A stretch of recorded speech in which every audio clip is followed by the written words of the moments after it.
So hari ni kita akan sambung bab 2 transparansi dan perniagaan. Macam cikgu cakap, bab ni agak panjang juga dan banyak benda yang awak kena ingat.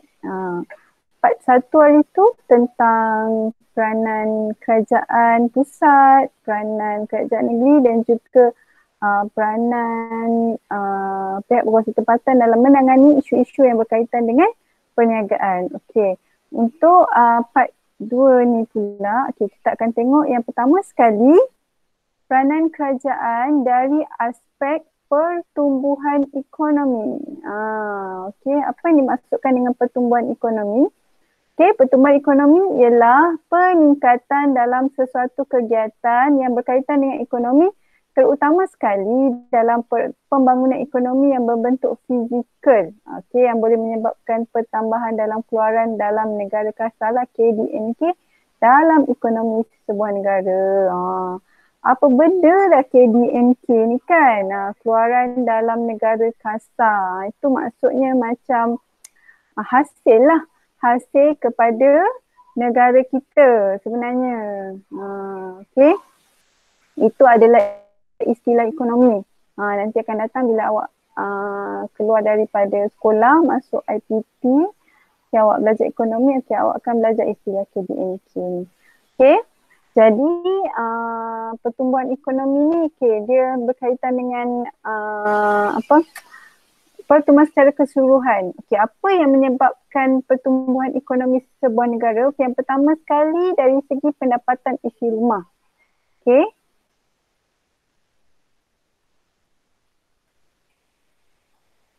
Okey, pertumbuhan ekonomi dia melibatkan nilai mata wang, kemampuan atau pendapatan isi rumah. Pendapatan isi rumah tu maksudnya dalam rumah awak ada ibu dengan ayah. Okey, tambah pendapatan ibu dengan ayah awak, itu adalah kita namakan sebagai pendapatan isi rumah. Okey, bila pendapatan isi rumah tu tinggi, sebab itulah kalau awak tengok kalau awak ikuti perkembangan kita punya PKP ni, kan kerajaan dia ada bagi juga inisiatif kepada M40, B40, itu kira kategori pendapatan isi rumah.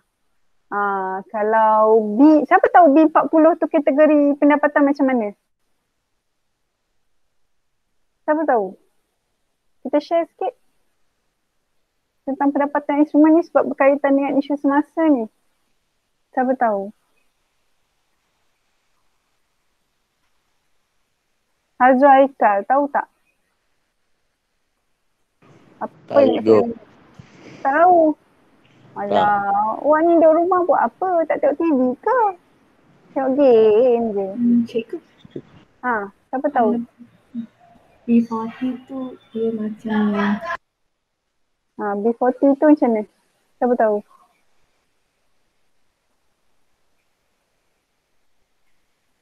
B40 tu yang macam yang kurang pendapatan macam tu aja. Dia macam tak sederhana macam tu. Okey. Dia punya, kalau B40, kalau pendapatan isi rumah dia di antara purata 2,000 sehingga 4,300 contoh.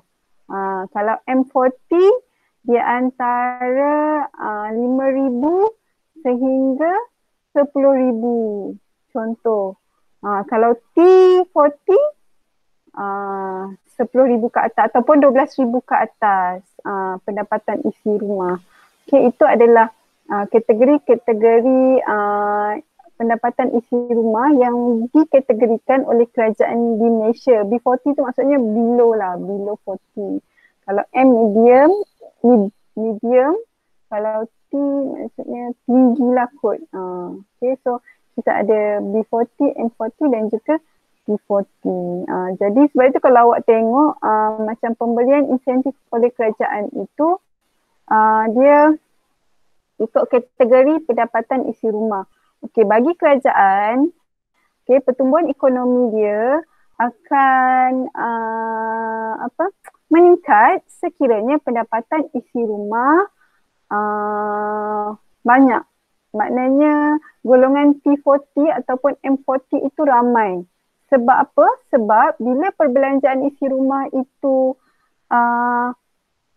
meningkat, akan berlakunya perbelanjaan isi rumah ataupun kuasa beli pengguna. Tengok yang step kedua tu.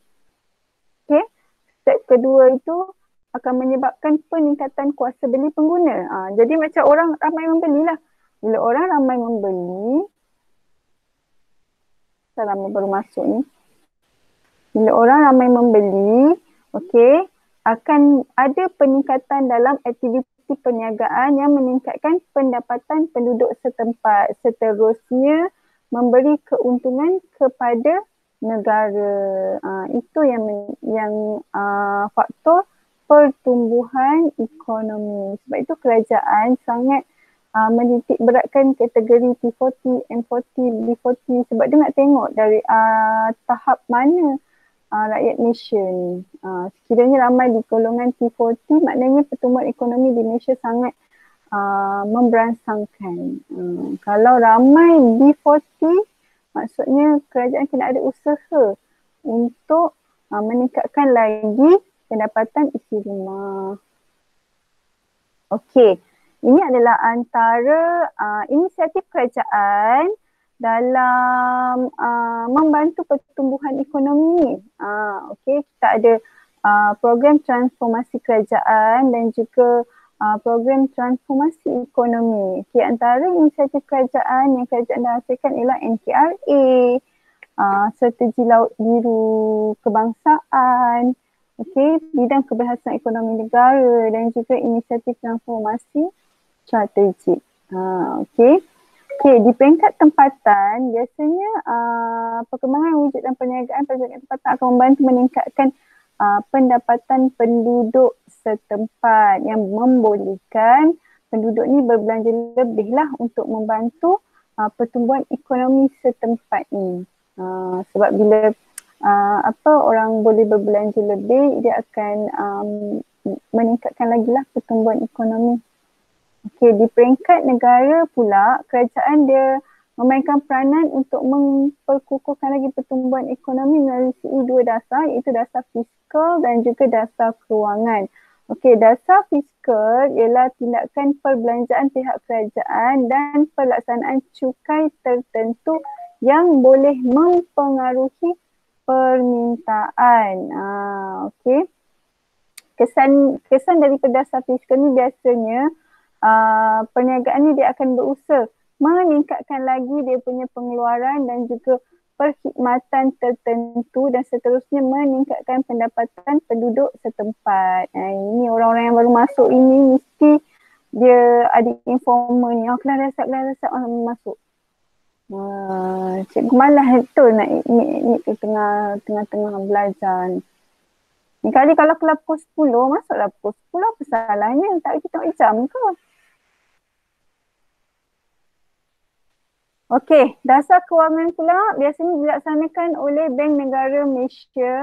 Okey, biasanya dalam dasar kewangan Bank Negara Malaysia, antara usaha yang dijalankan ialah mengurangkan lagi kadar faedah untuk menggalakkan penduduk berbelanja. Okey, dan juga membuat aktiviti pelaburan. Okey.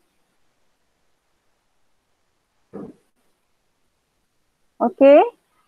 Selain daripada tu, kita tengok pula dekat peringkat serantau. Okey, biasanya perbelanjaan penduduk akan meningkatkan penawaran dan membantu mengukuhkan lagi ekonomi negara. Jadi kerajaan biasanya akan menyediakanlah beberapa allowance kepada peniaga untuk menggalakkan lagi ahli perniagaan ni mengeksport lebih banyak lagi barang dan perkhidmatan ke luar negara, sebab bila peniaga di Malaysia eksport perniagaan dia atau produk dia ke luar negara, dia akan membantu meningkatkan lagi ekonomi di Malaysia. Okey.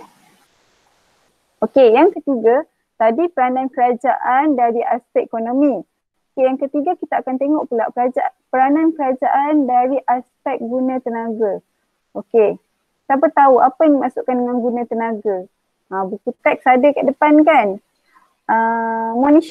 Monisha tahu tak apa yang dimaksudkan dengan guna tenaga? Guna tenaga tu apa?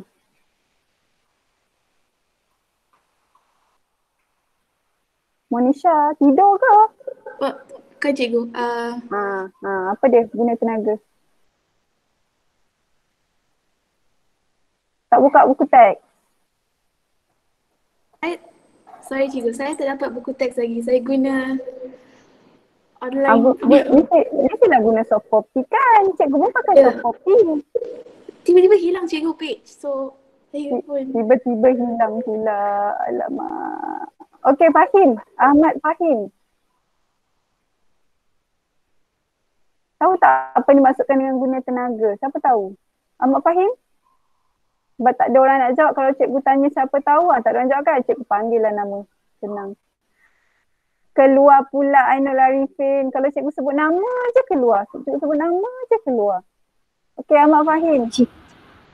Siapa jawab tu? Amelia. Cikgu, saya nak try boleh tak? Okey, boleh? Apa yang dimaksudkan dengan guna tenaga? Tenaga buruh yang terlibat dalam sesuatu kegiatan ekonomi. Itu ayat itu adalah ayat kira macam ayat panjang lah. Guna tenaga adalah tenaga buruh yang terlibat dalam satu ekonomi. Tapi ayat pendeknya ialah pekerja. Guna tenaga itu ialah pekerja. Jadi apa dia peranan kerajaan dalam aspek pekerja di Malaysia ni. Okey, kita tengok yang anak panah ke bawah tu. Okey, anak panah ke bawah yang belah kiri tu. Okey, nampak tak? Okey, guna tenaga penuh. Okey, kalau tadi Mira cakap guna tenaga ialah tenaga buruh kan. Jadi dia ada satu istilah guna tenaga penuh. Okey, guna tenaga penuh ni dia akan berlaku bila sesebuah negara mencapai kadar pengangguran kurang daripada 4%. Okey, kadar pengangguran ni kalau awak nak tengok boleh type. Okey, dalam waktu PKP ni berapa kadar pengangguran di Malaysia? Sekiranya kurang daripada 4%, bermaksud negara hanya mengalami pengangguran geseran sahaja. Okey, maknanya macam sikit-sikit je lah penganggurannya, tak ramai yang menganggur di Malaysia. Ini akan membolehkan pekerja memperoleh pendapatan untuk memenuhi keperluan dan kehendak dalam kehidupan. Jadi itu adalah guna tenaga penuh. Sebaliknya, bila guna tenaga gagal untuk mencapai guna tenaga penuh, maksudnya kadar pengangguran tu lebih daripada 4%. Cikgu rasa cikgu pernah terdengar berita masa PKP yang tahun lepas, kadar pengangguran negara ialah 4.8% macam tu. Maksudnya kita gagal mencapai guna tenaga penuh. Hal ini akan menyebabkan wujudnya pengangguran. Okey, kat sini kita ada 4 jenis pengangguran. Kita ada pengangguran bermusim, kita ada pengangguran kitaran, kita ada pengangguran struktur dan juga kita ada pengangguran teknologi. Okay, awak kena faham apa yang menyebabkan pengangguran-pengangguran ni. Okay, yang pertama kita tengok pengangguran bermusim. Okay, pengangguran bermusim ni berlaku bila pekerja bekerja dalam jangka masa yang pendek setiap tahun. Okay, bila pekerjaan dah tamat, pekerja terpaksa mencari pekerjaan yang lain. Biasanya ini berlaku kepada pekerja-pekerja kontrak. Okay, pekerja kontrak ni biasanya majikan bagi kontrak sebab majikan ni tak mampu untuk membayar pekerja ini sampai dia pencen. Sebab itu dia wujudkan kontrak. Okay, itu pengangguran bermusim. Itu yang wujudnya pengangguran bermusim bila pekerja-pekerja kontrak ni ditamatkan kontrak. Okay, kemudian kita pula pengangguran struktur yang warna hijau tu. Okay, pengangguran struktur ni berlaku disebabkan perubahan dalam industri secara keseluruhan yang tidak memerlukan kemahiran pekerja. Contoh daripada kan kita ada pada tahun 1990-an negara kita menumpukan industri pertanian. Kemudian kita negara berubah kepada industri pengeluaran pula. Jadi bila adanya berlaku perubahan industri akan menyebabkan pengangguran struktur. Sebab mungkin dulu orang ramai yang bertani ataupun menternak. Jadi bila nak tukar kepada industri pembinaan dan juga pengeluaran tu mengambil masa sebab kemahiran mereka berbeza. Tu maksud pengangguran struktur. Pekerja yang mempunyai kemahiran berbeza dia tak boleh nak tukar terus kepada industri yang berbeza. Mungkin akan mengambil masa. Okey, yang ketiga warna biru tu ialah pengangguran teknologi. Okey, biasanya pengangguran teknologi ni berlaku sebab penggunaan teknologi yang menggantikan pekerja. Ni biasanya macam mesin-mesin lah. Kalau dulu kilang, kebanyakannya operator pengeluaran yang buat. Contoh macam nak seal ke, nak balut ke. Sekarang ni makin banyak mesin-mesin yang menggantikan pekerja. Bila mesin ni menggantikan pekerja sedia ada ni akan kehilangan lah pekerjaan dia. Okay, jadi itu akan menyebabkan diorang ni menganggur dan berlakulah pengangguran teknologi. Dan yang terakhir sekali, yang keempat, yang warna pink tu ialah pengangguran kitaran. Okay, pengangguran kitaran ni berlaku bila mana keadaan ekonomi yang meleset menyebabkan perniagaan kehilangan sebahagian daripada pendapatan dia dan tidak mampu lagi membayar gaji pekerja. Ini yang menyebabkan majikan terpaksa mengurangkan bilangan pekerja. Itu yang berlaku sekarang ni, semasa PKP ni. Okay? Banyak perniagaan yang kurang income dia menyebabkan dia terpaksa buang pekerja. Jadi pekerja-pekerja ini yang banyak kehilangan pekerja. Contoh macam AirAsia yang menyebabkan penerbangan tu. Kan banyak kan kalau tengok pilot dan juga pramugari yang kehilangan pekerja. Disebabkan keadaan ekonomi yang meleset lah. Okay. Jadi cara mengatasi pengangguran ini sebab itu kalau awak tengok kerajaan dia banyak buat inisiatif semasa PKP ni, kerajaan banyak buat inisiatif sebab tujuan utama mereka adalah untuk mengatasi pengangguran ni lah. Okay, pertama kita tengok pengangguran bermusim. Okay, pengangguran bermusim tadi macam mana tadi? Yang ni kan, ingat balik pengangguran bermusim adalah bila pekerja kontrak yang ditamatkan perkhidmatan dia kan. Okay, jadi apa yang kerajaan buat untuk mengatasi pengangguran bermusim ini ialah kerajaan memberi insentif kepada pihak perniagaan supaya pengurusan sebuah perniagaan membenarkan pekerja terus bekerja. Ini adalah juga salah satu daripada inisiatif yang yang kerajaan buat semasa dalam PKP hari itu. Dia bagi insentif kepada majikan agar majikan teruskan pekerja dia bayar macam biasa gaji. Jadi pekerja boleh terus bekerja lah. Okay. Kalau pengangguran teknologi pula, kerajaan dia akan menetapkan penggunaan mesin-mesin moden hanya digunakan untuk proses yang tertentu sahaja yang tidak dilaksanakan oleh tenaga buruh.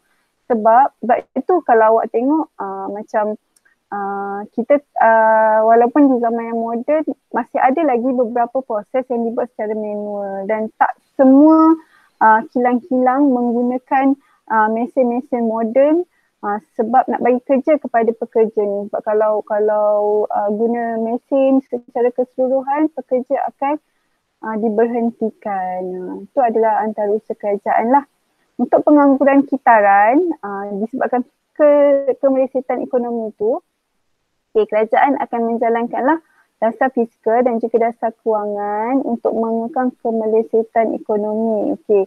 sebab kerajaan tahu bila ekonomi meleset, aktiviti perniagaan sukar untuk dijalankan. Jadi kerajaanlah yang akan merancang dasar fiskal dan juga dasar kewangan yang baru untuk memastikan aktiviti perniagaan dapat terus beroperasi. Okey. Dan akhir sekali pengangguran struktur. Struktur tadi yang perubahan di industri yang berubah. Okey. Untuk pengangguran struktur, kerajaan biasanya akan buat perancangan ekonomi yang sesuai lah dengan trend perubahan ekonomi dalam perniagaan.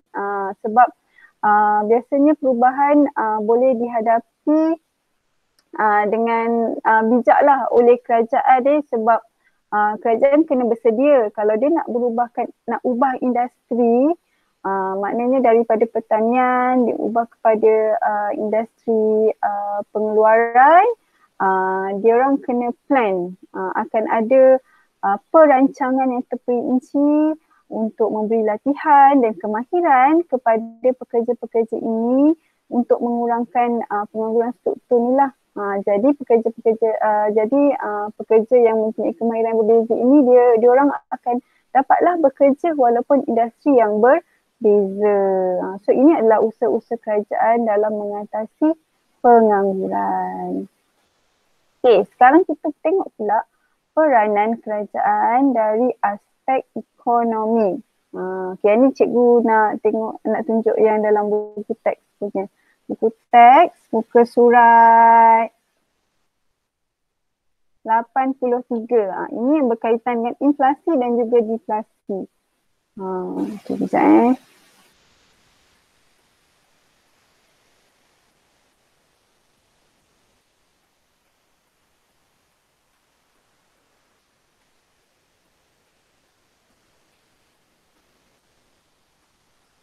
Okey. So, peranan kerajaan dari aspek ekonomi, nampak kan? Okey.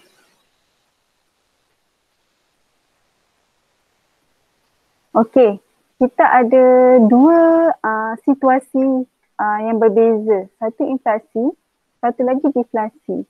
Inflasi ni berlaku bila kenaikan harga barang dan perkhidmatan tu secara berterusan. Maksudnya harga barang asyik naik je. Jadi sebab keadaan ini biasanya berlaku disebabkan peningkatan permintaan barang ataupun dia ada dua sebab. Pertama disebabkan peningkatan permintaan, yang kedua disebabkan kenaikan kos pengeluaran barang tu sendiri. Sebab kalau kos pengeluaran barang tu meningkat, ahli perniagaan ataupun pengusaha mereka akan meningkatkan lagi harga barang untuk menampung kos pengeluaran. Jadi nak tak nak terpaksa jugalah harga barang naik. Jadi ini fenomena inflasi ini sangat memberi kesan kepada pengguna. Jadi bagi mengatasi masalah inflasi, biasanya kerajaan akan memainkan peranan lah mengawal kenaikan harga barang ni.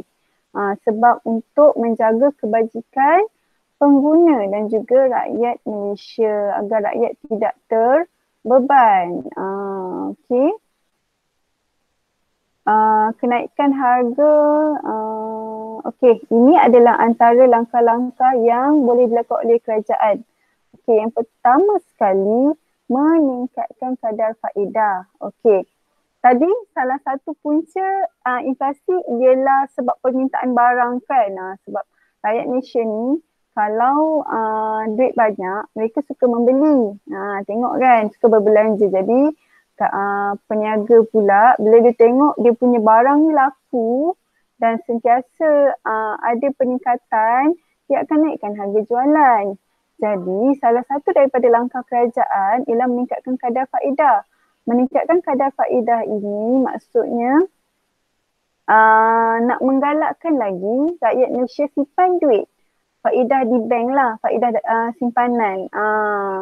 Kalau rakyat Malaysia pula bila dia tengok kadar faedah di bank meningkat, mereka akan lagi banyak simpan duit di bank. Bila banyak simpan duit di bank, kuranglah perbelanjaan. Bila kurang perbelanjaan, harga barang pun tak adalah meningkat tinggi, dia akan mendatar saja. Jadi ini adalah salah satu daripada inisiatif kerajaan untuk mengatasi inflasi, iaitu pertama meningkatkan kadar faedah. Okey, kalau baca kat dalam buku teks okey, apabila berlaku inflasi dan ekonomi, kerajaan berperanan untuk mengurangkan dengan menggalakkan penduduk untuk menyimpan wang melalui peningkatan kadar faedah. Kesannya permintaan akan jatuh dan menyebabkan harga tidak terus naik. Okey. Yang kedua adalah dasar kerajaan. Okey, biasanya tindakan kerajaan melalui dasar-dasar yang dilaksanakan ni dapat membantulah penduduk dengan memenuhi keperluan dan kehendak dalam kehidupan, harga barang pun akan stabil dan mendorong peningkatan permintaan terhadap produk tempatan daripada pengguna negara luar.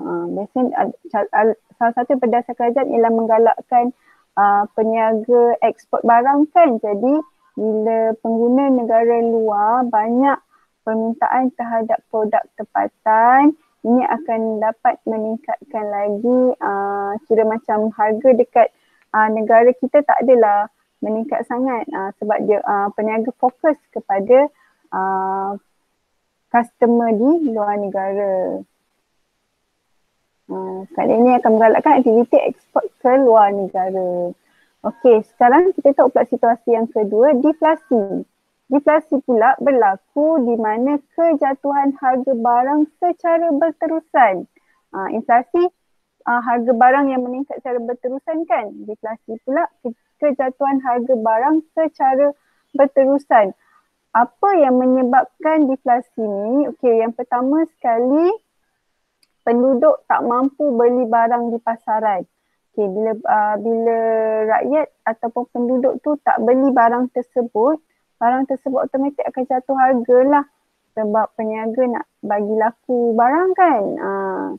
Jadi selain pada itu, penduduk meramalkan harga barang perkhidmatan akan terus jatuh, kesannya pembeli akan menangguh pembelian.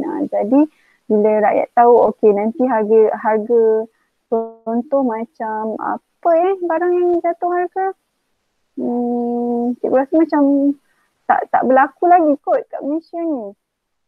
Kebanyakannya inflasi je. Kejatuhan harga minyak hari tu pun disebabkan oleh ekonomi global. Jadi itu pun tak berterusan sebab sekarang ni pun harga minyak dah naik balik. Macam harga emas pun meningkat. Macam harga barang-barang runcit macam tepung, gula semua tu masih mendata lagi. So cikgu pun tak ada contoh untuk deflasi. Jadi ini akan berlaku kepada negara yang mengalami keadaan ekonomi yang teruk. So kesan deflasi dia akan pertama sekali membantutkan aktiviti perniagaan sebab dia sangat memberi kesan kepada ahli perniagaan. Deflasi ni dia akan membantutkan aktiviti perniagaan, penduduk akan kehilangan pekerjaan dan kuasa beli penduduk menurun. Jadi kita sebagai rakyat Malaysia, kita bersyukurlah kita duduk di negara Malaysia, kita masih lagi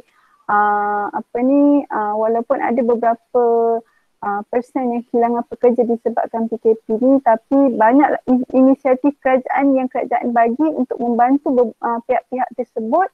Jadi kita peniaga-peniaga di Malaysia masih lagi dapat menjalankan perniagaan, aktiviti. Jadi harga pun tak adalah sampai jatuh dan masih ada lagi kuasa beli penduduk setakat ni. Okay. So ini adalah kesan deflasi sekiranya berlaku di sesebuah negara. Okay. Bagi mengatasi masalah deflasi, ada beberapa usahalah oleh kerajaan untuk mengatasi masalah deflasi sekiranya berlaku. Yang pertama sekali, menurunkan kadar cukai. Kerajaan akan mengurangkanlah kadar cukai yang dibayar oleh pengguna supaya dapat meningkatkan lagi pendapatan oleh penduduk. Jadi bila cukai berkurangan, penduduk pun bolehlah menggunakan duit yang sepatutnya kena bayar cukai ni untuk berbelanja. Jadi bila penduduk berbelanja lebih, ini akan melaksanakan lagi aktiviti perniagaan lah.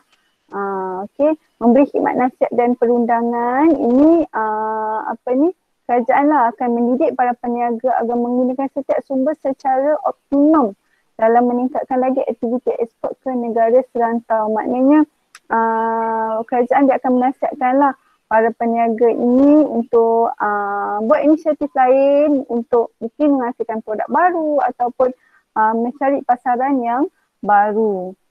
Okay, dan dasar kewangan negara juga adalah salah satu daripada inisiatif kerajaan. Pertama dengan menurunkan kadar faedah. Tadi masih inflasi, kerajaan dia akan meningkatkan kadar faedah sebab nak menggalakkan lagi rakyat simpan duit, nak suruh rakyat ni kurang berbelanja.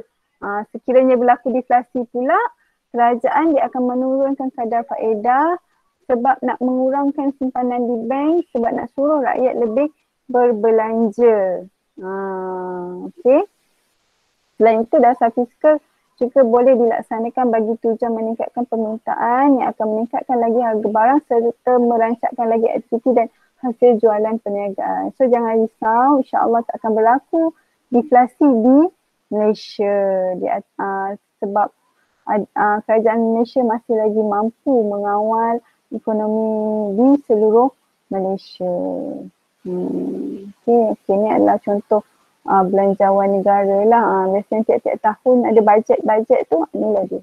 Berapa persen dekat bahagian dekat perkhidmatan sosial, berapa persen dekat pentadbiran, berapa persen dekat pencen ganjaran dan sebagainya.